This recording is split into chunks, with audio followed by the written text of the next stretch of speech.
What's going on, guys? Dan Watson, Learning Cameras, and I've got the Sony A7RIII, and I've been playing with this camera for a couple of days. Happy to report there's some awesome things coming up with this one, but I brought along my A7R II because I wanted to compare it to the A7RIII. It really has not been that long since this camera came out. Has an amazing sensor, and we still have that same sensor in this camera. And the question was, when this camera was first released, it hadn't been that long since this camera was announced, and so could they really deliver on some serious upgrades in that amount of time to be able to deliver an entirely new camera?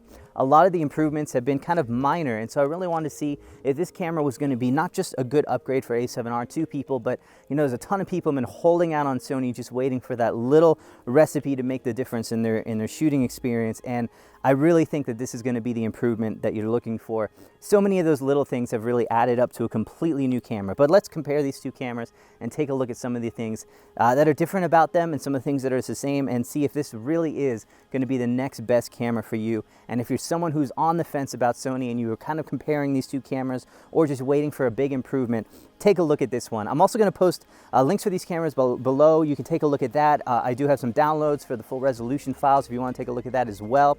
Also, the full A7R III review is going to be coming up, so make sure you check that out. I'll post a link right up there whenever I have that one out, so stay tuned. Make sure to subscribe for that. So let's take a look at the A7R III versus the A7R II and see what these things have to offer.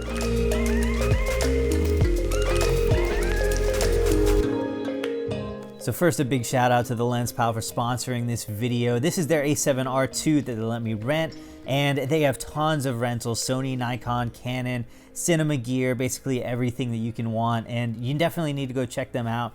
Great store. And one thing too is that if this is your first rental, they're going to give you 10% off because they're sponsoring this video. So head out to the link below, follow them there, check out the coupon code, get your 10% off, enjoy. So big thank you for them. So the first big question I actually had was in regards to video performance. I mean, the A7R II was great for video, but really if you wanted good video, you needed to be in the Super 35 mode. And now with the A7R III, we have been told that the full frame mode is actually much better than before. And taking a look at the results, I can definitely see that F35 on the R2 is really close now to full frame on the R3. So that's nice. So you're going to be able to shoot with that full frame sensor with just about the same quality. In low light, you really had to shoot S35 in the A7R II. Shooting full frame, I mean, the results just look horrible beyond 6400 ISO.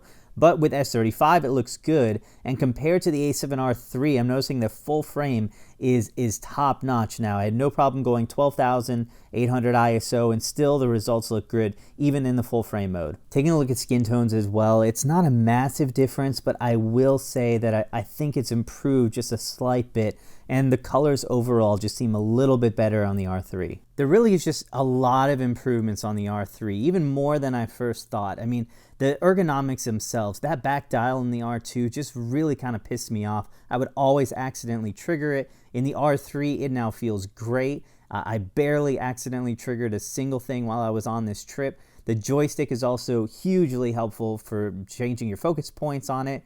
You do have slightly better image quality, most likely due to some changed electronics, but not a big deal on that one. What is a big deal is a faster shutter. I literally double the frame rate on this thing.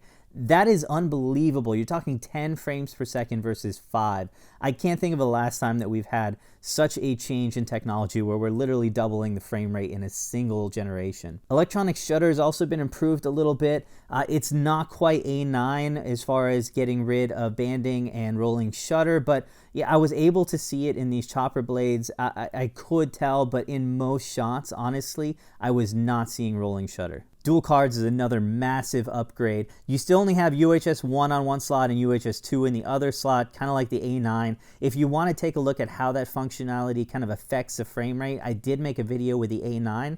So you can see, like, if you shoot RAW to both cards or JPEG to one or RAW to the other, and how UHS 1 versus UHS 2 in either slot is going to affect your shooting. Definitely check out that video. But huge improvement having dual cards on this thing. The battery, I shot all day with this thing, no problems at all. I was down to about 20-30% by the end of the day, but I was shooting all day long. This is also a major autofocus update. 68% AF coverage was insane. It literally is almost the entire frame. I had no issues at all. It had unbelievable tracking, even with subjects moving extremely quickly towards me. The IAF has also improved. It was locking on the eye like crazy. There were some times that I kind of felt like it might have gone a little bit up to the eyebrow or to the nose or just somewhere a little bit off, but for the most part, it was right on with that IAF. Touch AF is also here. We saw it on the A9. It's working pretty well here. I won't quite call it Canon good. There's a little bit of lag in it, but overall it's pretty good. Talking about that screen a little bit, again, it's not quite Canon good, but it's a little bit dim in bright lights, and Panasonic is also doing a great job with their screens. Not quite up to that level, but definitely an improvement from what we've seen on some other Sony cameras. The EVF is also a massive difference. It is now very accurate, very large, high resolution. It is a great EVF. The only thing that I will say is that Sony, in order to conserve battery life, it's just a setting inside the camera, is kind of changing the brightness levels of the EVF versus the screen. Found myself riding the histogram just a little bit more than normal. Image stabilization is rated now to 6.5 stops, which is just absolutely incredible. I will say for photo mode, it does seem very good. It was pulling out vibration, no problem. Even with long lenses, I wasn't having an issue. I still do not find this very effective for video. It seems to just try to hold a single point. It's not really smoothing the motion. You also have the new S-Log3, which you might like, especially if you're going outputting into an external recorder. We have HLG for high dynamic range. We have a way better menu system, which is great to have. I mean, overall, this thing it's really improved from what we've seen before. We have USB-C as well, which means that you can actually charge through USB-C while also using the regular USB port. The only big letdown for me on this one is that there's no time-lapse functionality built into this. I did a rant on this in another video, so please check that out if this is important. I'll also show you my time lapses on this camera, but it does not have that. Yeah, the whole Play Memories app is now gone, so there are several modes that are now gone that people might have used on that, but for me, the only one I really used was time lapses. This is a major letdown for me. I mean, overall with this thing, it is an unbelievable camera. I do think it is well worth the upgrade.